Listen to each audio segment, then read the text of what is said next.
কোরআনের কাছে কেউ যদি প্রশ্ন করে, ও কোরআন, এই পৃথিবীতে নাজিল হওয়ার আগে তুমি কোথায় ছিলে? কেউ যদি প্রশ্ন করে, কোরআনে কারীম নিজে নিজের পরিচয় শোনায়, আমি কোথায় ছিলাম শোনো। বাল হুয়া কুরআনুম মাজিদুন ফি লাউহিম মাহফুজ, বরং এই কিতাব অতীব মর্যাদা সম্পন্ন সুরক্ষিত ফলকে লিপিবদ্ধ ছিল, আমি ছিলাম লৌহে মাহফুজে, সেখান থেকে এসেছি।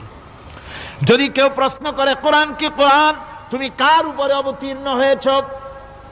জবাব কোরআন নিজেই দেয়, ওয়া আমিনু বিমা নুজ্জিলা আলা মুহাম্মাদ ওয়া হুয়াল হাক্কু মির রাব্বিহিম, ঈমান আনো সেই জিনিসের উপরে যেটা মুহাম্মদ সাল্লাল্লাহু আলাইহি ওয়াসাল্লামের উপর অবতীর্ণ হয়েছে।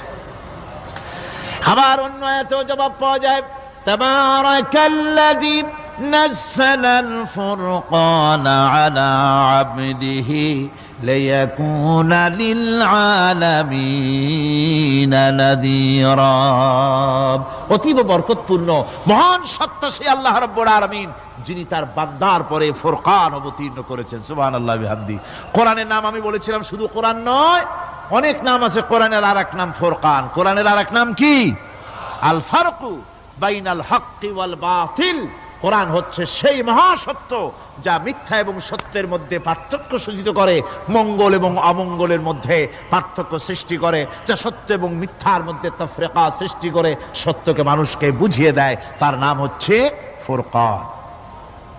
এবার যদি প্রশ্ন করা হয়, ও কোরআন, বুঝলাম তুমি লৌহে মাহফুজে ছিলে, বুঝলাম তুমি নবীজির উপরে নাজিল হয়েছো, এবার বলো তুমি কোন মাসে নাজিল হয়েছো?